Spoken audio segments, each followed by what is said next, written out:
이런 얘기 많이 듣잖아요. 그죠? 아, 이게 몸이 정말 무상한 것이고, 정말 이 꿈과 같은 것이고, 아지랑이 같은 것이고, 이것만 깨달으면, 아, 우리가 깨달음이 이른다. 뭐 그런 얘기를 많이 하죠, 이게. 뭐 금강경 같은 데서도 그런 얘기를 하는 것이고, 또는 뭐 세상에 뭐 선도, 악도, 모든 분별을 보여라. 한단 말이죠. 선업도 악업도 그것도 분별하면 안 되고, 뭐 이런 얘기도 한단 말이죠.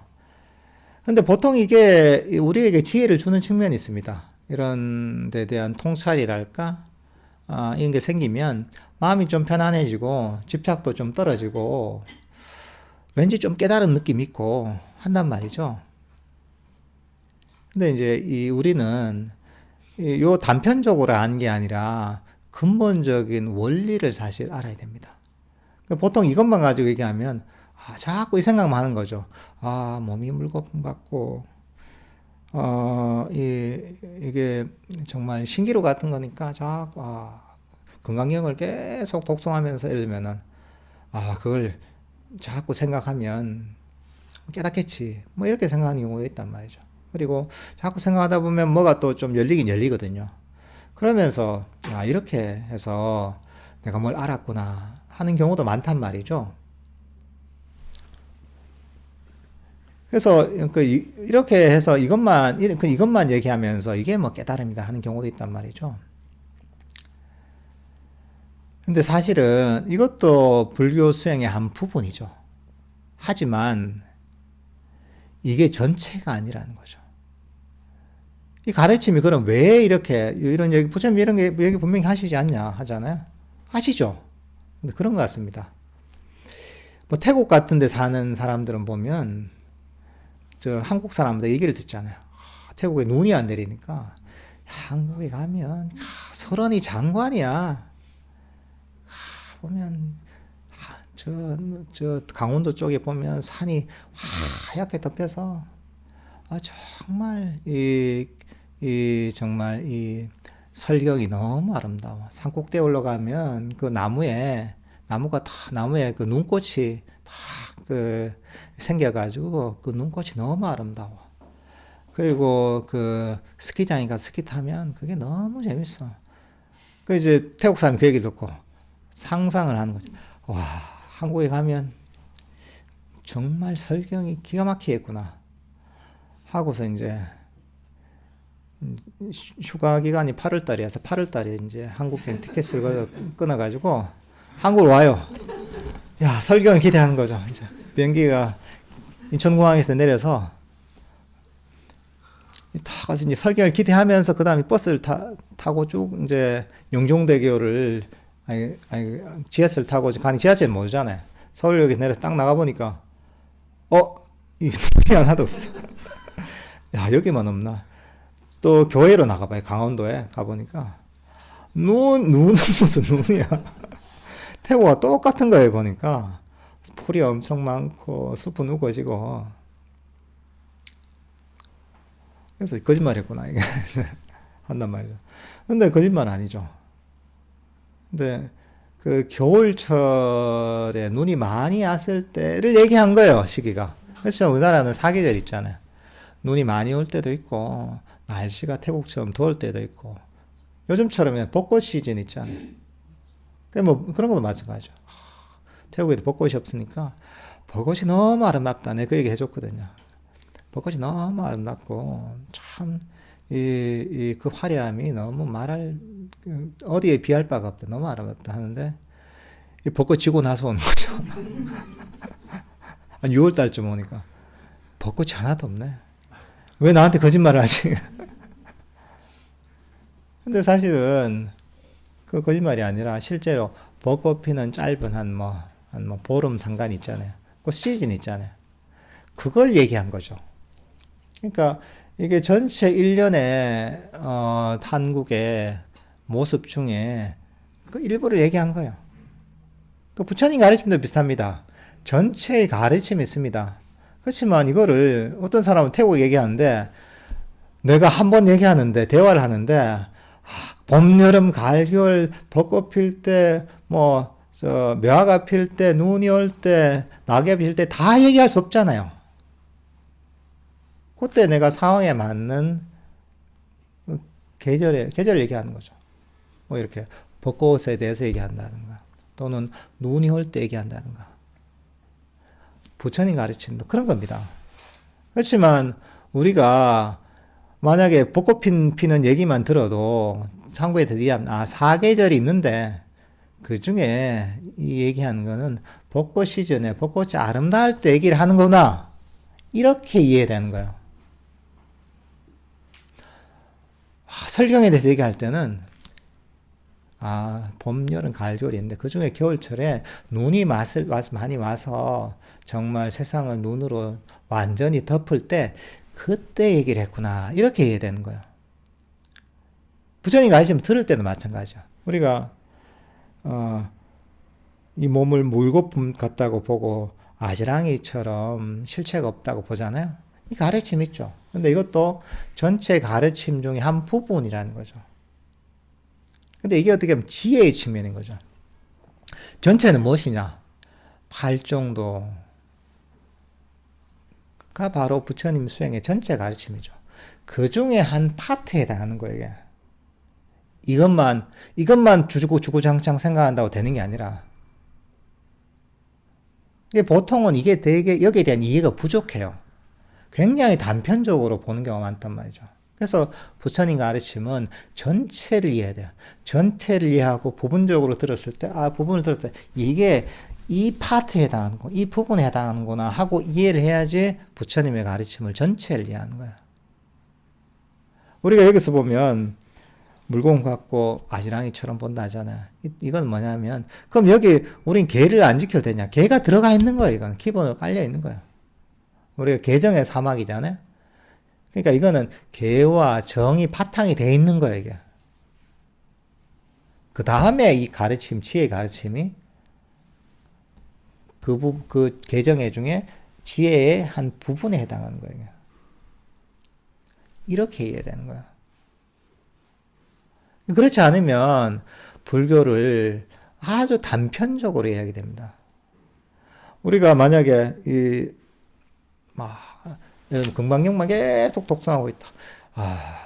이거 비슷한 내용이죠. 여몽환포행, 열애영적, 응정여 시간. 나름 하다 보면, 사유하다 보면 지혜가 좀 생기죠. 몸에 대한 집착을 버려야 되겠구나. 내가, 세상에 대한 집착을 버려야 되겠구나. 이런 마음이 들죠. 그래서 마음이 조금 가벼워지죠. 집착을 조금 버리게 되면서. 그렇지만 그것만 가지고 수행이 가능하면 부처님이 그 얘기만 하셨겠죠. 그죠? 근데 그게 아니란 말이죠. 그것도 수행의 일부지만 지혜를 개발하는 일종의 윗바사나적인 측면입니다, 이게. 근데 부처님께서는 개정의 사막, 팔정도를 얘기하셨고, 그걸 세 가지로 분류하자면 개정의 사막을 얘기한 거예요. 덕행의 측면을 일단 개발해야 되는 거. 5개로 대표되죠. 그죠? 살도망조, 살생하지 말라, 도둑질하지 말라, 사태능하지 말라, 거짓말하지 말라, 그 다음에 술이나 중독성 약물을 마시지 말라. 이걸로 대표되는 덕행의 측면이 있는 거야. 덕 있는 삶을 사는 것, 윤리적이고 너그러운 삶을 사는 것. 그 앞에는 또 보시가 또 깔려 있어요. 이게 일단 바탕이 되는 거예요, 기본으로. 그리고 이것만 있느냐? 정이 있잖아요. 삼매를 개발합니다. 그러니까 우리가 호흡 명상처럼 호흡이란 명상 주제를 알아차리면서 삼매를 개발하는 거죠. 명상 주제를 알아차리면서 마음을 고요하게 멈추고 마음 챙김을 개발하고 우리 마음을 강력하게 만드는 겁니다. 이것만 있으면 되느냐? 그게 아니라 여기에 지혜가 겸비돼야 되는 거죠. 정견, 정사유 있잖아요. 팔정도에서. 이게 지혜의 측면입니다. 바른 견해를 가지고 어떻게 보면 이렇게 보는 게 이 몸을 물거품처럼 보고 아지랑이처럼 보는 게 사실은 바른 사유의 한 측면입니다. 바른 견해의 한 측면이에요. 그래서 이런 것들을 삼매와 결합돼야 힘이 생깁니다. 그러니까 우리가 이런 이 몸이 아지랑이 같고 이 몸은 물거품 같다 하잖아요. 법구경 이야기 이런 데 보면 그 얘기만 듣고 아란이 됐다 하잖아요. 근데 거기서는 중간 과정이 생략되어 있는 거예요. 삼매를 개발하는. 그래서 부처님께서 팔정도를 얘기하셨고 거기에는 삼매와 지혜의 측면이 다 들어가 있는 겁니다. 삼매를 통해서 마음이 강력해지고 마음 챙김이 강해져야지. 그렇게 해야지 이 상태에서 그 다음 이런 지혜의 측면, 이 몸을 무상하다 보고 무아라고 보고 물거품처럼 보고 이게 신기루처럼 보잖아요. 이런 식의 지혜를 개발하다 보면 그 강력한 삼매를 통해 강해진 마음 챙김이 바탕이 되잖아요. 그러면 이 지혜가 결합돼서 강력해집니다. 단순하게 생각을 통해서 관념이 깨질 수 있거든요. 어떤 고정관념을 잡고 깨는 거죠. 이건 영원하다고 생각해. 영원한 게 아니구나. 무상한 거구나. 내 거라고 생각했는데 이 사실은 내 게 아닌 거구나. 실제는 꿈과 같은 거구나. 예를 들면 이렇게 볼 수 있단 말이죠. 그다음 너무 옳고 그름을 분별했는데 예, 분별을 버려야 되겠구나. 지혜의 측면이란 말이죠.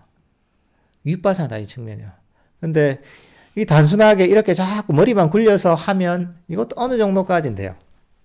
아주 비상적. 깊이 못 들어가요. 그러니까 부처님께서 삼매 선정을 개발하는 얘기를 하신 겁니다. 근데 보통 이런 것만 보고 자꾸 이것만 하잖아요. 그러면 우리가 개정의 사막 중에 개와 삼매 이 부분을 빼먹는 겁니다. 완전하지 않는 실천 명상법이기 때문에 한계가 명확합니다. 그러니까 보통 이것만 자꾸 하다 보면 이치만 열려요. 이치만 열리고 자기는 안 바뀌어요, 보통. 이치는 자꾸 우리가 모든 약간 이런 철학적인 의미가 담겨 있는 내용들을 자꾸 사유하다 보면 이치가 열려요. 특히나 이것도 보면 하나의 마음을 좀 내려놓는 이런 그 지혜를 담고 있기 때문에 이치가 열려요. 근데 그게 깊이 못 들어가는 거야. 그러니까 우리가 아주 어떤 피부 바로 밑에 이 정도에서 노는 거예요. 깊이 들어가지 못하는 거예요.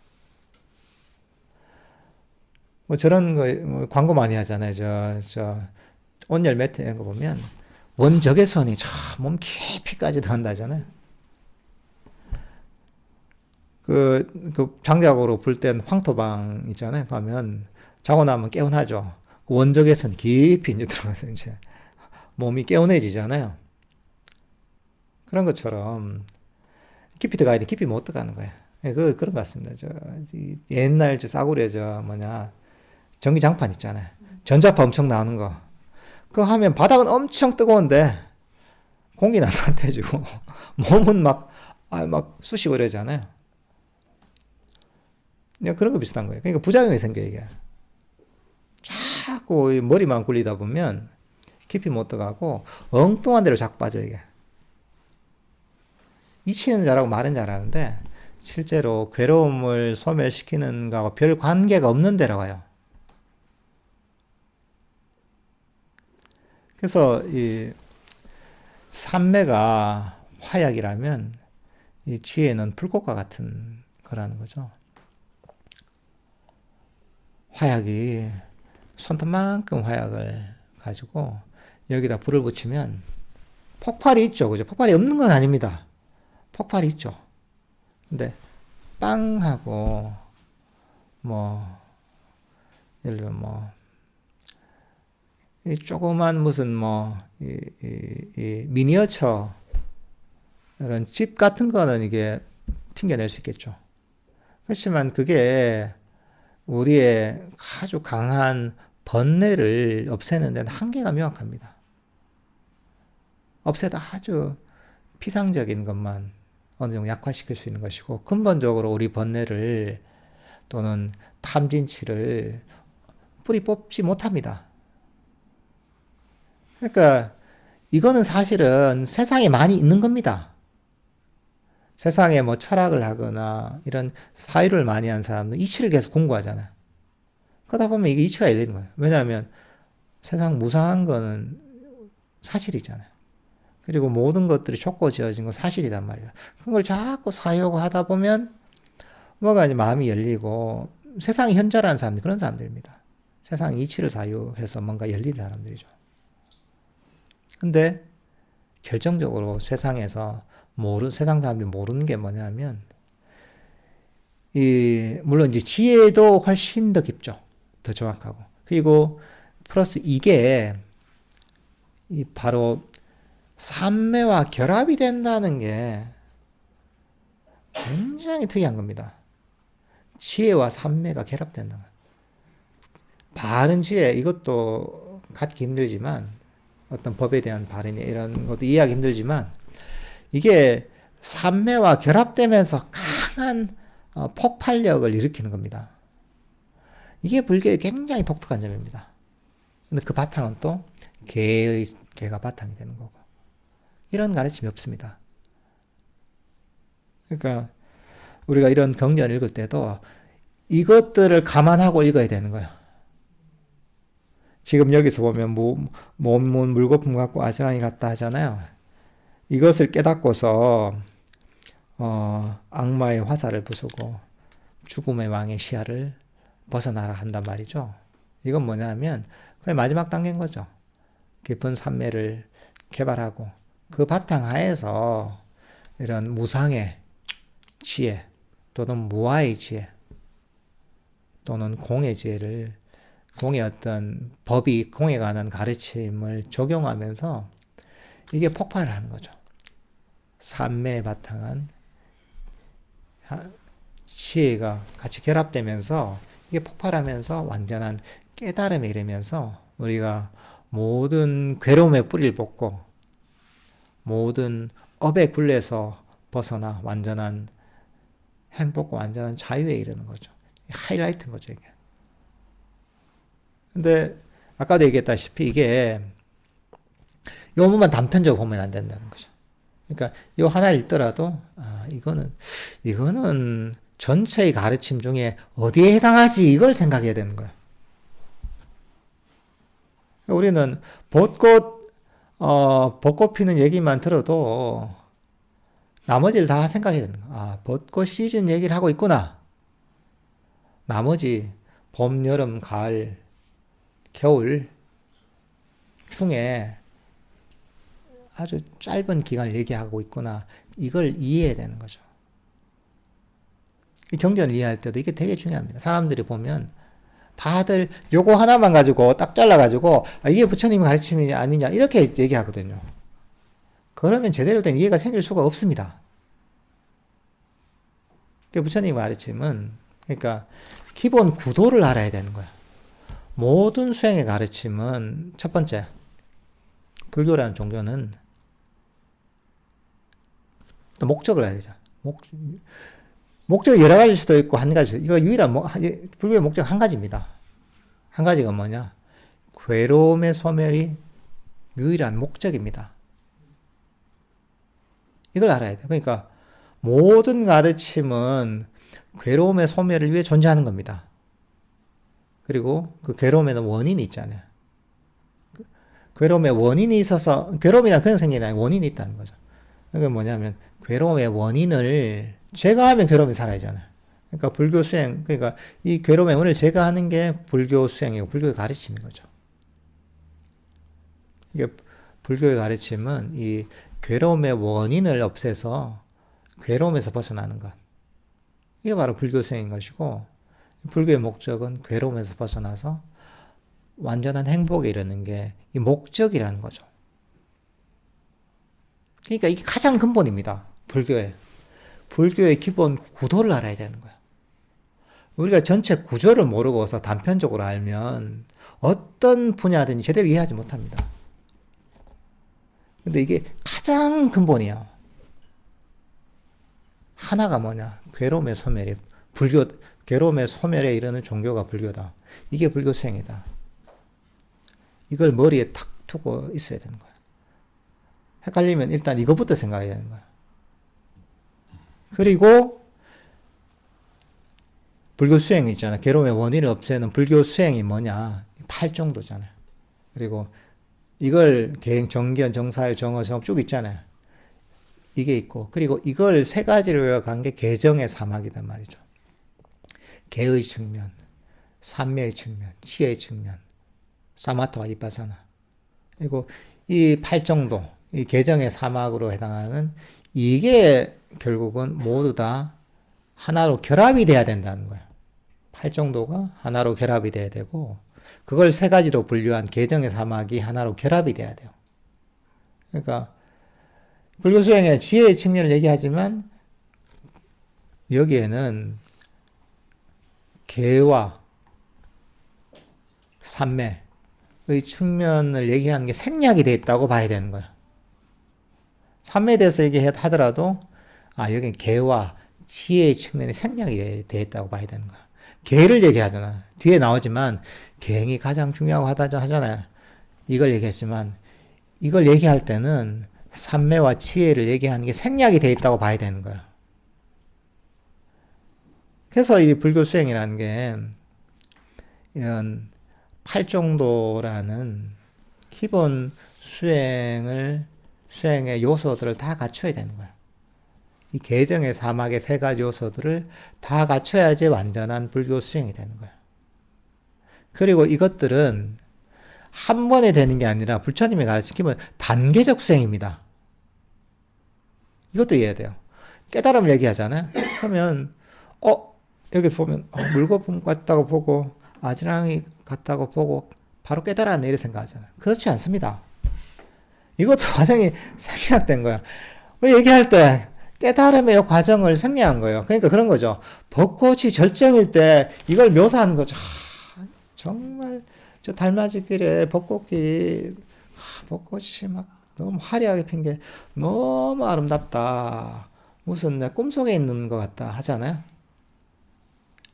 근데 이거 뭐예요? 벚꽃 필 때 그 하이라이트의 그 시즌, 그 순간을 묘사한 거잖아요. 1년 내내 모든 걸 다 얘기한 게 아니잖아요. 마찬가지인 거야. 지금 여기서도 보면 그 하이라이트를 묘사한 거예요. 이게.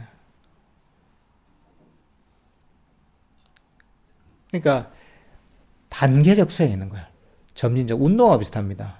여러분들 불교 공부를 할 때 운동을 내가 어떻게 익히는가를 세워봅니다. 자기가 각자 잘하는 운동이 있잖아요. 뭐 수영이다. 수영을 배워서 내가 지금 몇 년째 수영을 하는데 지금 잘하겠죠. 몇 년 했으면.